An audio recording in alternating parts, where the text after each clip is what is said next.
Pamela Hamilton estaba sentada ante un tribunal de Tennessee, pálida y débil, con muletas a su costado, enfrentando un terrible dilema.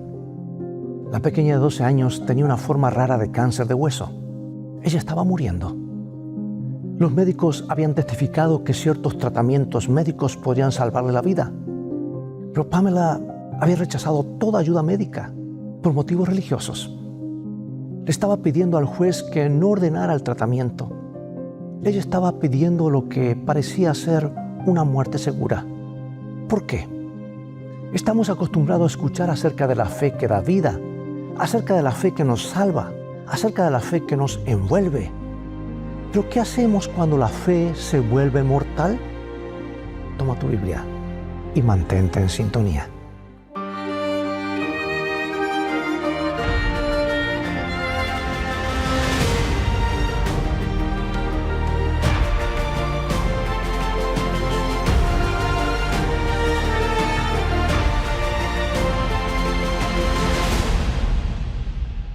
Evie Swanson, de Attica, Indiana, de 1 año de edad, se quemó gravemente cuando se derramó sobre ella una taza de té humeante. Durante 2 días, Evie estuvo llorando con quemaduras de 2º y 3er grado en gran parte de su cuerpecito.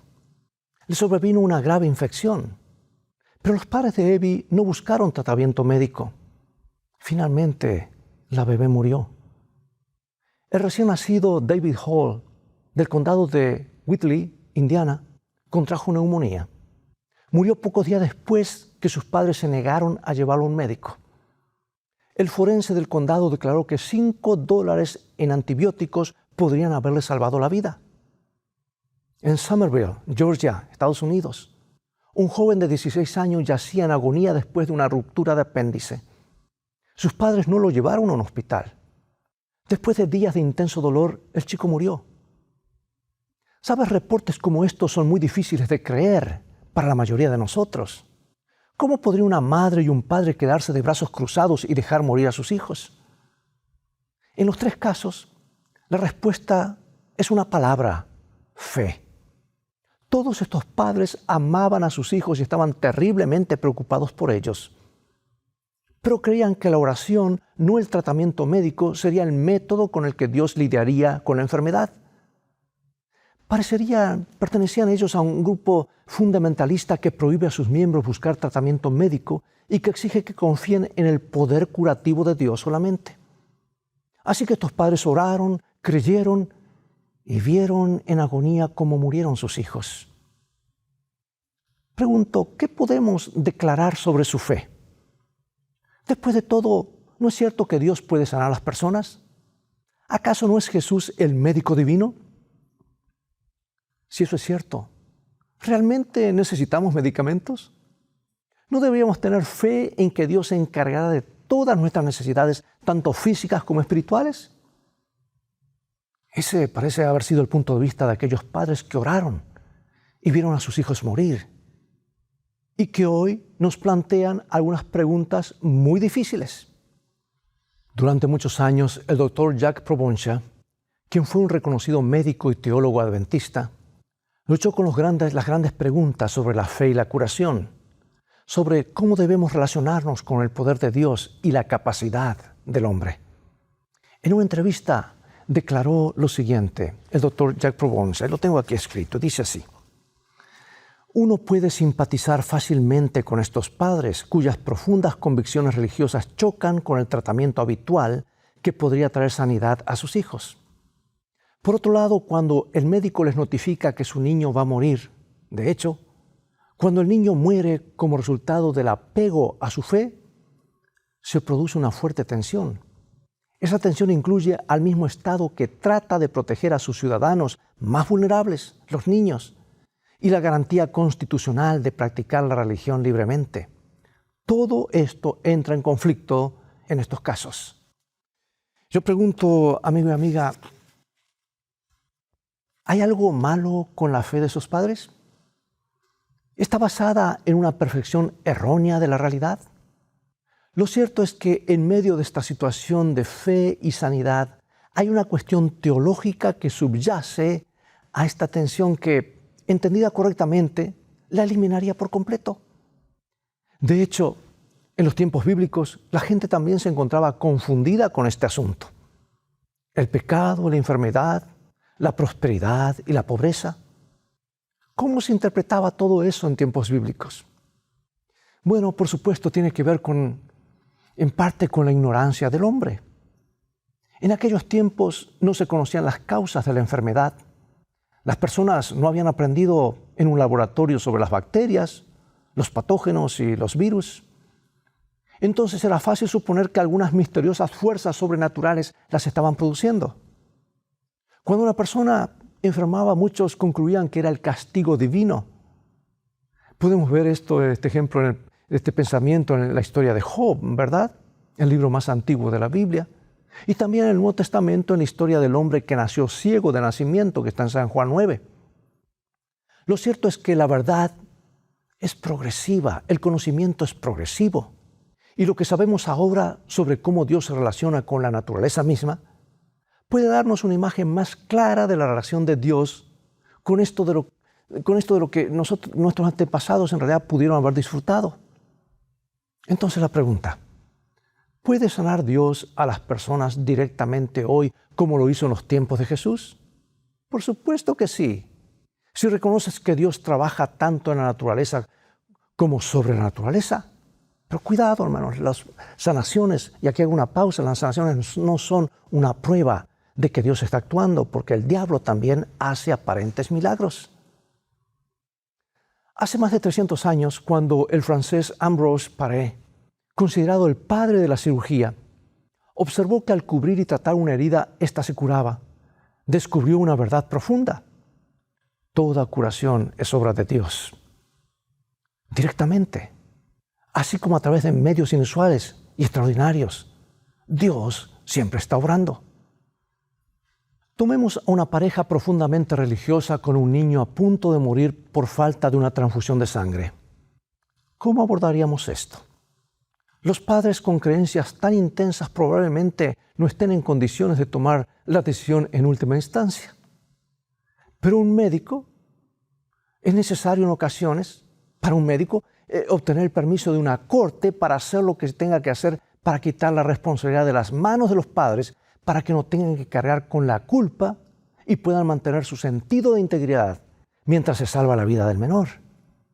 Es un asunto de ética, es un dilema. ¿Qué papel debería tener nuestra fe en Dios al decidir qué tipo de tratamiento brindar a un enfermo? Seguramente, si creemos que Dios es activo en lo natural, entonces también debemos hacer lo posible para descubrir cómo la actividad de Dios puede ser más efectiva. Eso significa entonces que si un laboratorio de investigación descubre qué tipo de medicamentos son apropiados para enfermedades específicas, esa podría ser la intervención divina en el contexto actual. ¿Cómo puede un médico, en medio de un horario agitado y rodeado de tantos pacientes con diferentes necesidades físicas y espirituales, mantener su propia fe en Dios y estar consciente de su presencia? Bueno, lo cierto es que Dios está involucrado en cada paso de la sanidad. Él es el Dios de la naturaleza y de lo sobrenatural. Un buen médico cristiano reconoce a Dios en su trabajo y sabe que Dios está al lado de la cama del enfermo haciendo su obra. Todo eso es parte de la obra de Dios. Los adventistas del séptimo día, desde sus inicios como iglesia, han intentado integrar la medicina y la fe. Los adventistas creen que tienen una misión médica especial. Están aferrados a lo que podría llamarse un enfoque activista para la curación. Es decir, que todos tenemos la responsabilidad de cooperar con Dios mientras Él trabaja para hacernos completos en cuerpo y espíritu. Jaime White, uno de los fundadores de la Iglesia Adventista, una vez escribió lo siguiente, y lo tengo aquí registrado, y dice: esto de dejar nuestras almas bajo el cuidado de los ministros y nuestros cuerpos bajo el cuidado de los médicos y andar ignorantes de nuestro verdadero dominio de la tierra o del cielo es un mal negocio. Y esto hace muchos años. Fue bien claro, ¿verdad? El punto de Jaime White es que debemos estar involucrados en nuestra atención médica, tanto espiritual como física. Y convertirse en un receptor pasivo de supuestas drogas milagrosas realmente no funciona, así como tampoco funciona escuchar un sermón de salvación sin que tenga un efecto en nuestras vidas. Y la esposa de Jaime, Elena de White, quien se convirtió en la principal impulsora de la reforma pro salud adventista, vio a Dios obrando de manera sobrenatural y natural. Ella escribió un libro maravilloso que te lo recomiendo. Se llama El Ministerio de Curación. Y aquí en la página 75 dice lo siguiente. Por medio de los agentes naturales, Dios obra día tras día, hora tras hora y en todo momento para conservarnos la vida, fortalecernos y restaurarnos. Cuando alguna parte del cuerpo sufre perjuicio, empieza el proceso de curación. Los agentes naturales actúan para restablecer la salud. Entonces, por supuesto, Elena de White alentó el uso de cualquier remedio que la naturaleza pudiera proporcionar y que realmente ayudara a la recuperación del cuerpo de esa enfermedad. Sin embargo, ella nunca perdió de vista el hecho de que Dios siempre es la principal fuente de curación. Ella, ahora me viene a la mente, comentó en cierta oportunidad también en el manuscrito que ella escribió muchas cartas, miles y miles de páginas, más de 600,000 páginas. Aquí en el manuscrito, volumen 7, número 381, dice: nunca permita que sus pacientes piensen que en el ser humano hay poder para sanar a los enfermos. ¿Sabes qué? Ella presenta un enfoque equilibrado. Explica gran parte del éxito del movimiento pro salud de la Iglesia Adventista a través de los años. Eso es lo que explica. Desde los inicios de la Iglesia cristiana, defensores de la salud han intentado que los feligreses cambien sus malos hábitos sin éxito, incluso con la promesa de eliminar las enfermedades crónicas. Pero los adventistas trajeron una fuerte dosis de motivación. Enfatizaron que Dios estaba interesado específicamente en nuestro bienestar y salud y en mostrarnos las mejores formas de mantenerla. Y parte de la buena noticia es que podemos cooperar con Dios en la curación. En las Escrituras frecuentemente vemos a Dios pidiéndole al hombre que coopere con Él, incluso a la hora de obrar milagros. Toma, por ejemplo, la experiencia de Gedeón. En su día, bandas de madianitas hostigaban constantemente a las tribus de Israel. Dios quería liberar a su pueblo de sus opresores idólatras. ¿Cómo lo haría? ¿Cómo lograría esto? Bueno, Dios primero visitó a un granjero llamado Gedeón y le dijo esto que está registrado en el libro de Jueces, capítulo 6, versículo 14. Ve con esta tu fuerza y salvarás a Israel de la mano de los madianitas. ¿No te envío yo? Bueno, después de asegurarse de que este era realmente un mensaje de Dios, Gedeón convocó a los hombres de todo Israel a las armas. Dios le dio a este hombre garantía de victoria y luego ordenó que su fuerza se redujera a solo 300 hombres.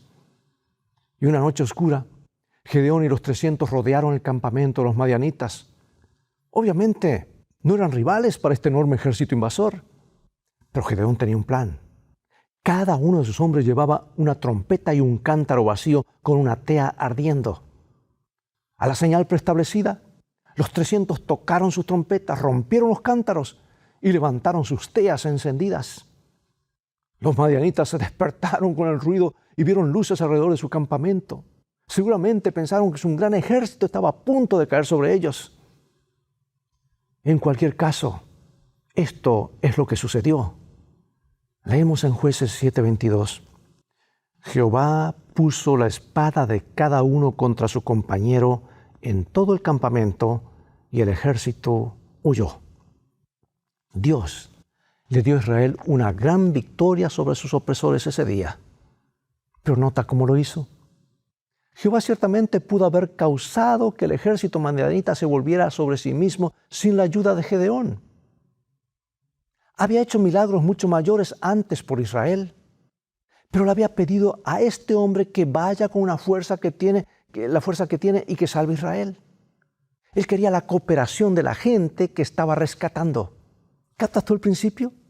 Quería usar su fuerza y se estiraron, se esforzaron. Y como hemos visto, A Gedeón se le ocurrió un ingenioso plan. Nunca debemos usar el poder milagroso de Dios como una excusa para hacer menos, para no hacer nada. Dios quiere actuar de una manera que nos ayude a actuar de manera más efectiva. Quiere ampliar nuestra fuerza, no eliminarla.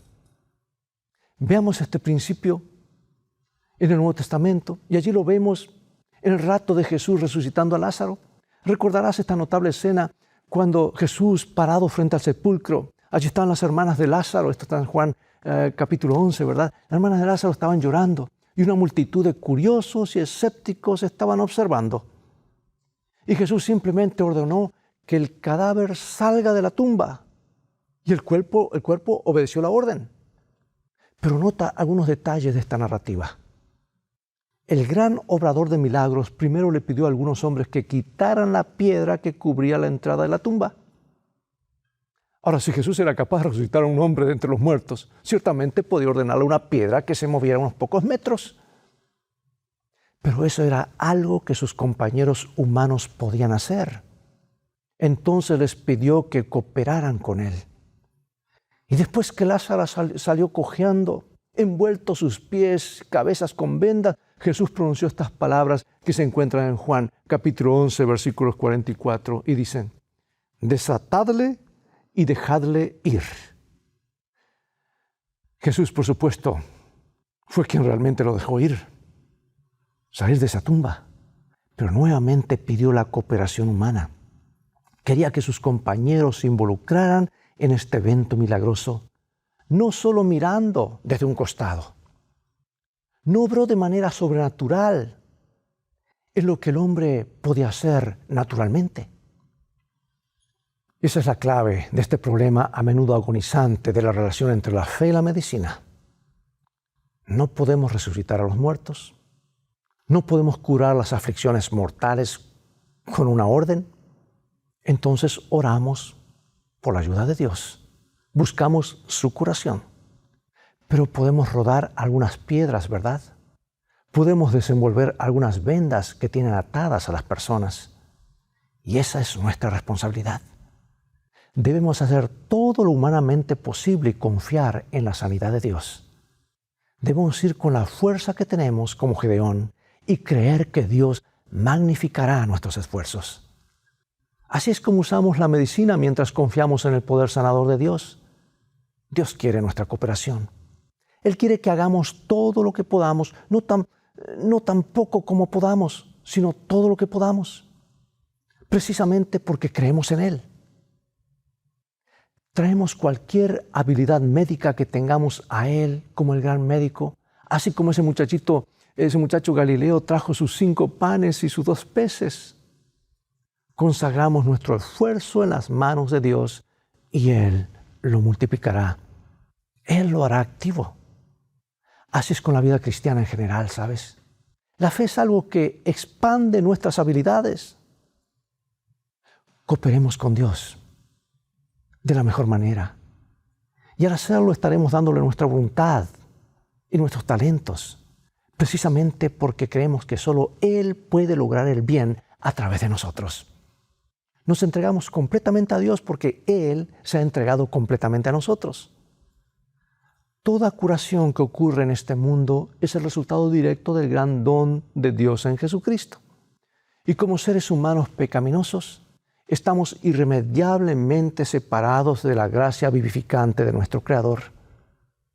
El pecado corta el poder de Dios y el resultado final es siempre una cosa, la misma cosa, la muerte.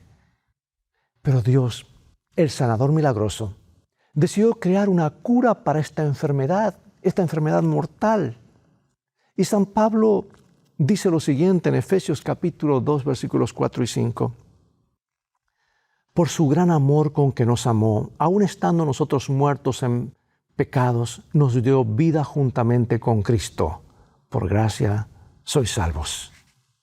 O sea que somos como un paciente acostado en una sala de operaciones. El pecado nos ha desangrado. Estamos muertos en transgresiones. Pero de alguna manera este cirujano divino nos trae de vuelta a la vida allí mismo. sin ningún esfuerzo de nuestra parte, sino únicamente a través de su habilidad misericordiosa. Dios pudo hacer esto porque Jesús dio su vida en nuestro lugar. Toda la vida fue cruelmente drenada de Él en la cruz. Pero a través de su sacrificio, Cristo triunfó sobre esta aflicción suprema del pecado. Resucitó como Señor de una humanidad redimida. La gracia de Jesucristo nos resucita de la muerte espiritual. Esa es la única razón por la cual la curación puede existir en este mundo.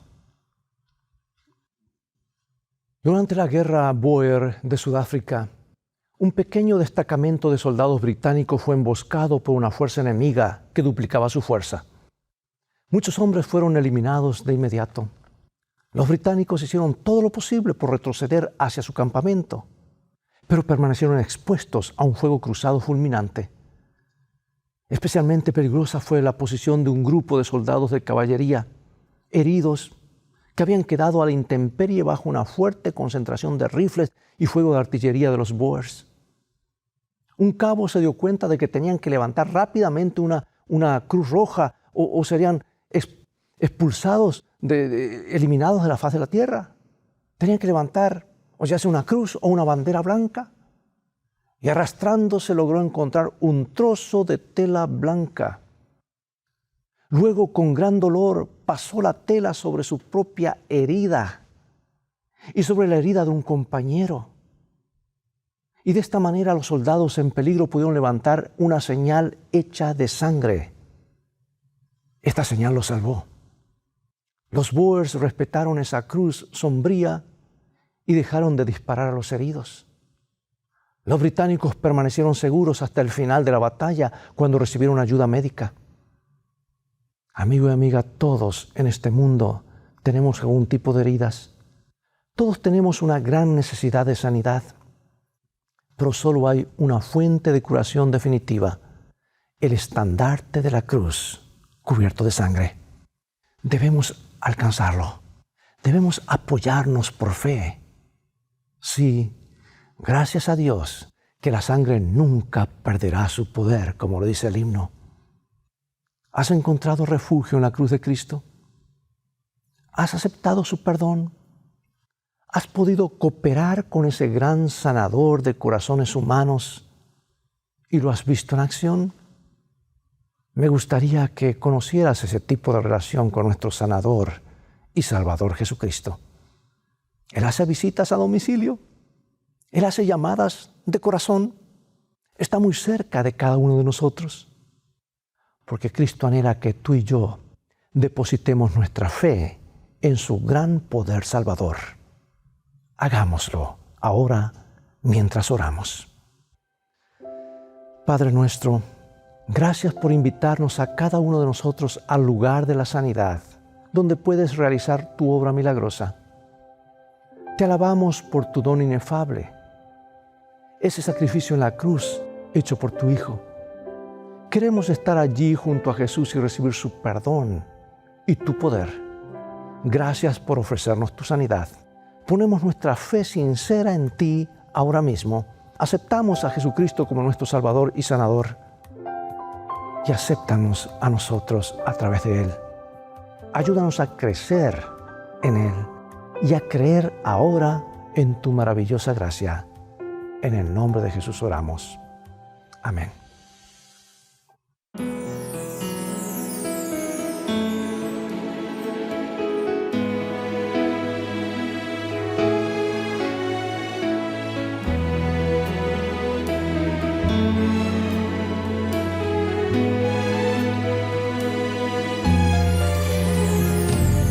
En pecado yo estaba, bajo el peso del error,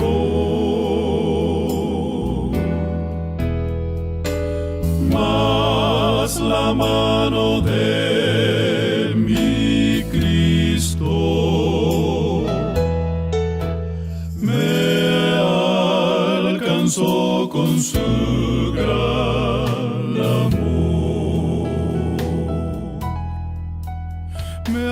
tocado, sí me ha tocado. Y ahora sé que mi Jesús sana, salva y pronto vendrá. Mi Cristo tocó mi ser. Desde que a Jesús yo vine, con su sangre me limpió. Él jamás dejó de amarme, y yo por siempre le amaré. Me ha tocado, sí me ha tocado, y ahora sé que mi Jesús sana, salva y pronto vendrá. Mi Cristo tocó mi ser. Sana, salva y pronto vendrá. Mi Cristo tocó mi ser.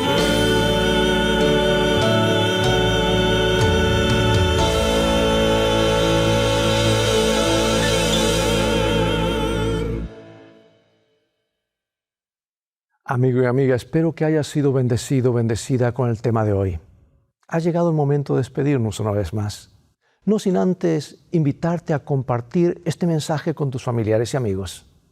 Visita ahora mismo, si puedes, nuestro sitio de internet escritoestá.org, repito, escritoestá.org, para ver este programa y otros temas más.